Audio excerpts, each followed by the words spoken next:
Oi, alunos queridos do primeiro ano, tudo bem com vocês? Espero que sim. Aqui quem está falando é a professora Daiane. Eu estou aqui hoje para fazer a explicação dos conteúdos da semana 2 do plano de estudo tutorado do primeiro ano do ensino médio. Nós estamos trabalhando com o volume 3. Bem como vocês já sabem, nós temos aqui o nosso eixo temático, que trata-se das mutações no mundo natural, o tema relação sociedade e natureza em questão e a habilidade. Então, nós vamos nessa aula e na aula de exercícios reconhecer os fenômenos responsáveis pela dinâmica terrestre. Habilidade 2, explicar os fenômenos da dinâmica terrestre relacionados ao tectonismo e vulcanismo, mas principalmente ao tectonismo, tendo como referência o movimento das placas tectônicas. E, habilidade 3, explicar os fenômenos relacionados à litosfera. Eu vou explicar na aula o que é litosfera. Conteúdos que serão trabalhados nessa aula: estrutura da Terra, bem como suas camadas, com destaque para a litosfera, os tipos de rochas, com destaque para o ciclo delas, a teoria da deriva continental, teoria da tectônica de placas, vulcanismos e abalos sísmicos estão como conteúdos relacionados, mas não são abordados nem no PET e eu também não trabalharei para a aula não ficar muito extensa. Fiquem comigo, porque eu preparei uma apresentação de slides chuchuzinha com a síntese dos conteúdos. Para ficar numa sintonia bem legal, eu dei o título dessa aula de estrutura geológica, que é o assunto que o PET também aborda. Então vamos começar. O primeiro tópico importante dessa aula é conhecer a estrutura interna da Terra, ou seja, como que o nosso planeta é por dentro. Então, de acordo com as pesquisas feitas pelos geólogos, que são os estudiosos da estrutura do planeta Terra, o nosso planeta é formado por camadas concêntricas. Por que elas recebem esse nome? Camadas concêntricas. Porque elas são circulares ao redor de um centro. O centro da Terra, que é também a camada mais interna, mais profunda, é chamada de núcleo, sendo subdividido em núcleo interno e núcleo externo. A camada intermediária do nosso planeta foi chamada pelos geólogos de manto terrestre, sendo subdividida em manto inferior e manto superior. Por fim, a camada mais externa do nosso planeta, que é onde nós vivemos, que é onde nós construímos as nossas casas, que é onde estão os oceanos e os continentes, é a crosta terrestre, sendo subdividida em continental e oceânica. Lembrando que os continentes estão situados sobre as placas tectônicas, beleza? Então vamos lá, pessoal. Eu tenho uma consideração importante a fazer para vocês. Existem dois modelos esquemáticos que buscam explicar a estrutura interna da Terra. Eles não são diferentes, eu diria assim, eles são complementares. O modelo da esquerda, que é o que eu estou apontando com o mouse, é um modelo que se baseia nas características físicas dos materiais que compõem a estrutura interna da Terra. Já o modelo esquemático da direita, o qual eu estou passando o mouse agora, é baseado nas características químicas dos materiais que compõem a estrutura interna da Terra. Então, vamos começar aqui com o modelo da esquerda, que é o baseado nas características físicas. De acordo com esse modelo da esquerda, a parte mais interna do planeta Terra é chamada, na verdade, de endosfera. Na verdade, a endosfera é formada pelo núcleo interno e externo. A mesosfera seria essa camada intermediária, que seria formada pelo manto inferior e um trecho, uma porção do manto superior. Nós temos também a astenosfera, que é uma camada intermediária entre a litosfera e a mesosfera. Essa astenosfera, na prática, é um pedacinho do manto superior. E nós teríamos, portanto, a litosfera, que é a camada mais superficial do nosso planeta, certo? Então, esse modelo aqui é um modelo baseado nas características físicas. Então, por exemplo, a endosfera tem como característica física o fato de que a parte mais interna dela é sólida, enquanto essa parte aqui é líquida. A mesosfera e a astenosfera também são líquidas, mas num estado mais, um líquido mais grosso, pastoso. E a camada mais superficial é a litosfera, que é sólida, formada por rochas e minerais. Então, esse modelo aqui da esquerda é o modelo baseado nas características físicas, certo? Sólido, líquido, gasoso. E aqui, na direita, nós temos um modelo que é baseado nas características químicas. Então, vejamos, por exemplo, aí nós temos o núcleo, que é subdividido em interno e externo. O núcleo é formado principalmente pelo níquel e pelo ferro. Por isso que ele é conhecido como NiF, porque os elementos químicos predominantes aqui é o níquel e o ferro.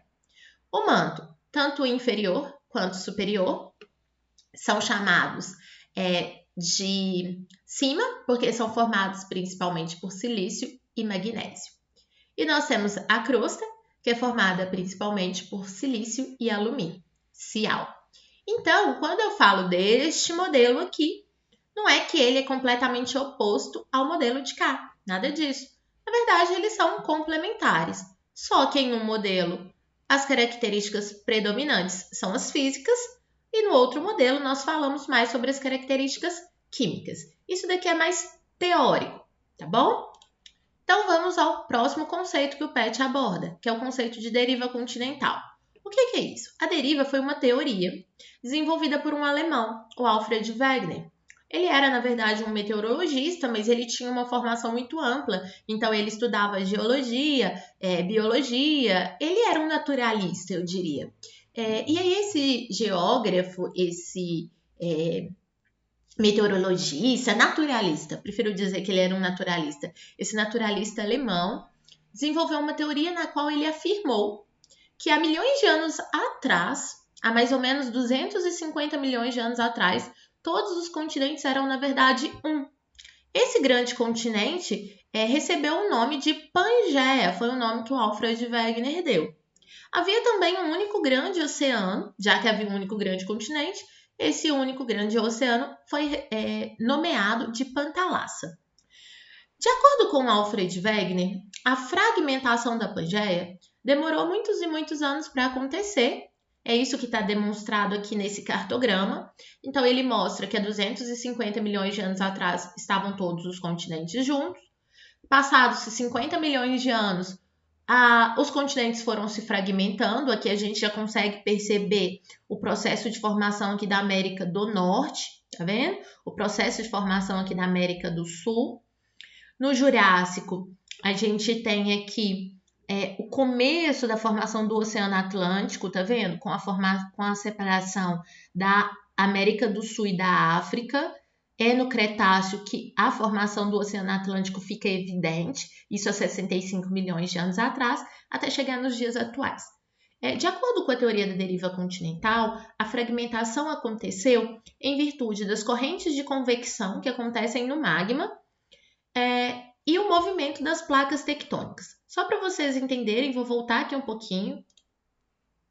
O manto, que é essa camada aqui, é formado por magma, que é basicamente rochas e minerais derretidos. Por que isso acontece? Porque quanto mais profundo a estrutura da Terra fica, mais quente também fica. E com isso, os elementos que compõem ali a estrutura vão ser fundidos. No manto, então, nós temos o magma, como eu disse, rocha e mineral derretido. Esse magma vai realizar correntes de convecção. Essas correntes de convecção são movimentos que o magma faz, procurando encontrar um ambiente adequado para que ele possa sair, ser expelido. Quando ele faz esses movimentos, que são movimentos circulares, ele vai proporcionar a movimentação da crosta terrestre, que é formada pelas placas tectônicas. Então, os continentes se moveram porque as correntes de convecção que aconteciam aqui no manto movimentaram a crosta terrestre, que é formada pelos continentes. Só que na época, o Alfred Wegener não conseguiu explicar que existiam placas tectônicas. A teoria da deriva dele foi incompleta porque faltavam recursos técnicos naquele momento. Então, só alguns anos mais tarde, acho que umas 3 décadas depois que o Alfred Wegener faleceu, se eu não me engano, é que foi desenvolvida uma nova teoria, que é a teoria das placas tectônicas, que afirma que o que causou a deriva continental foram as correntes de convecção no magma, que formam um manto, e que por isso as placas tectônicas se movimentaram, se mexeram. Beleza? Aqui, para vocês verem, este é o mapa das placas tectônicas. Então, notem que nós temos várias placas tectônicas. Eu gostaria de destacar a placa tectônica na qual o Brasil está localizado, que é a placa sul-americana. Se vocês observarem no mapa, essa linha preta representa o limite entre uma placa tectônica e outra. Então, aqui onde eu estou passando o mouse nesse momento, é o limite entre a placa sul-americana e a placa africana, certo? Nós temos as setas, que representam a direção que essas placas se movimentam, porque elas continuam se movimentando até hoje. Então, a placa sul-americana desloca-se para o sentido oeste, enquanto a placa africana desloca-se para o sentido leste, ou seja, elas se afastam. Se elas se afastam, acontece entre elas um movimento chamado de divergência, separação. Em contrapartida, a placa de Nazca movimenta-se para leste e a placa sul-americana para oeste. Isso significa que elas vão se chocar aqui. Ao se chocarem, vai acontecer entre elas um movimento convergente. Uma outra coisa que eu queria mostrar para vocês é que esses triângulos em vermelho representam vulcões em atividade, vulcões que podem entrar em erupção a qualquer momento. Notem que a maior quantidade de vulcões está localizado no limite entre as placas tectônicas. A grande maioria deles está localizado no limite entre uma placa e outra. Isso acontece porque nos limites entre as placas há uma instabilidade tectônica por conta dos movimentos de divergência e convergência. Então, os vulcões são formados pelos movimentos tectônicos, né? De convergência, principalmente. Pode ser divergência também, mas principalmente de convergência, que é o choque entre as placas tectônicas, certo? Estrutura geológica. O que seria a estrutura geológica da crosta? Não é interna do planeta, mas é da crosta. É o conjunto das rochas que faz parte de uma determinada área. O que a gente tem de estrutura geológica no mundo? Nós temos 3 tipos: os escudos cristalinos, os dobramentos modernos e as bacias sedimentares. Escudos cristalinos são áreas de formações rochosas muito antigas. São formadas por rochas como, por exemplo, o granito, que é uma rocha magmática, e o gneiss, que é uma rocha metamórfica. Normalmente, nos escudos cristalinos são encontrados minérios como o de ouro, o ferro, a bauxita, que é o minério de alumínio. As bacias sedimentares são áreas mais baixas, preenchidas por sedimentos.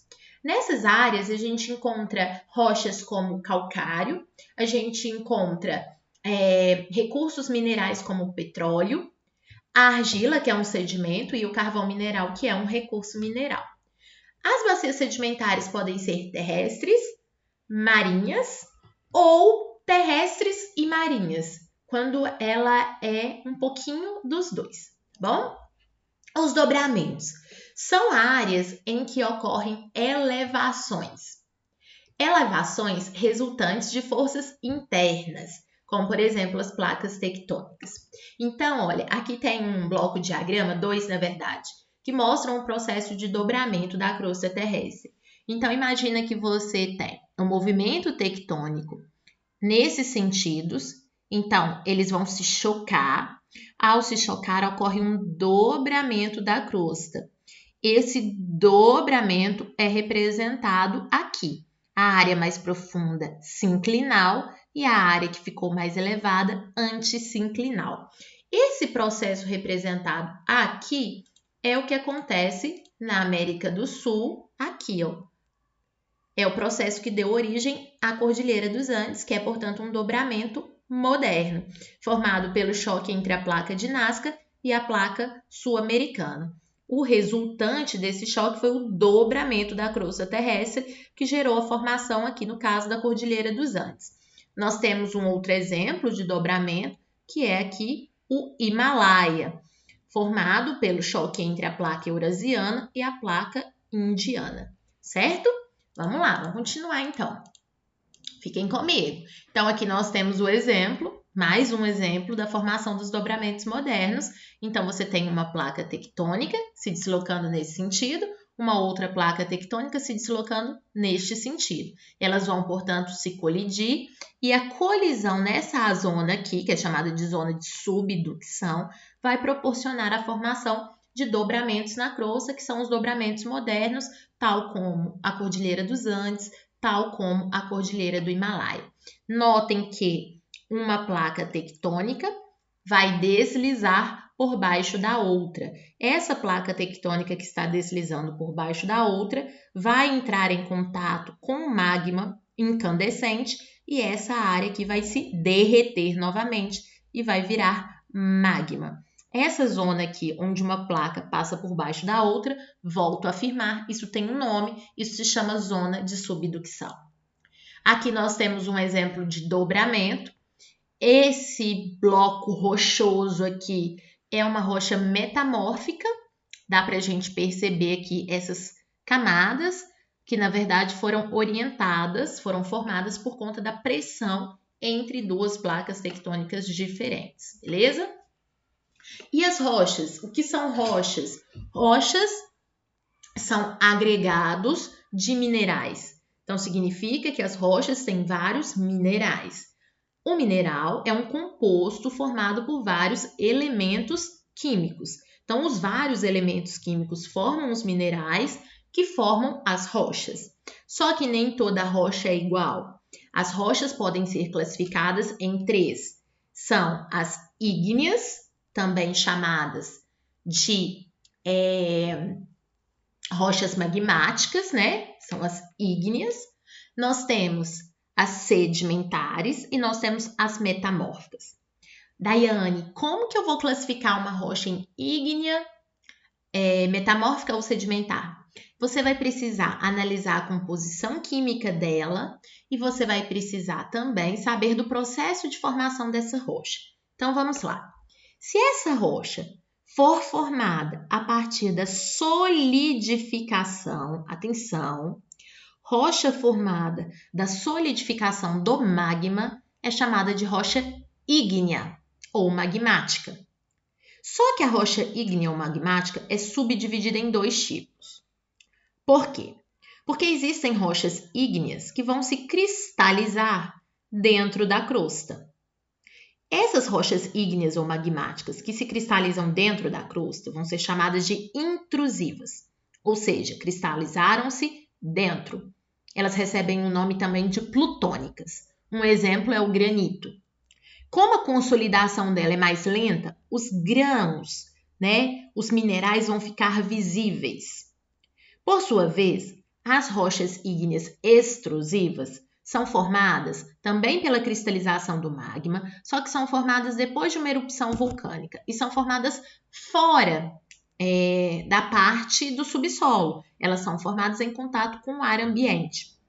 Essas rochas terão um processo de cristalização muito mais rápido e, por isso, os grãos não estarão visíveis. Isso não significa que ela não tenha vários minerais. Ela tem vários minerais, mas eles não estarão visíveis a olho nu. Eles serão visíveis por meio de uma análise microscópica. É o caso do basalto, por exemplo. Essa rocha ígnea pode virar um outro tipo de rocha? Sim. Ela pode virar tanto uma rocha sedimentar quanto uma rocha metamórfica. Vai depender do processo ao qual ela for submetida. Então, por exemplo, se essa rocha ígnea for submetida ao intemperismo, que é o processo de desgaste físico, químico e biológico, ela pode virar uma rocha sedimentar.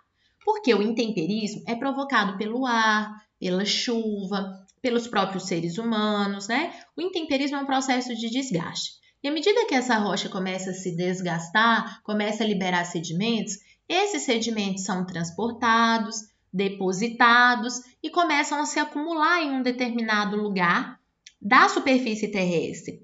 Esse processo de acúmulo acaba gerando a litificação, que é a compactação e cimentação do sedimento.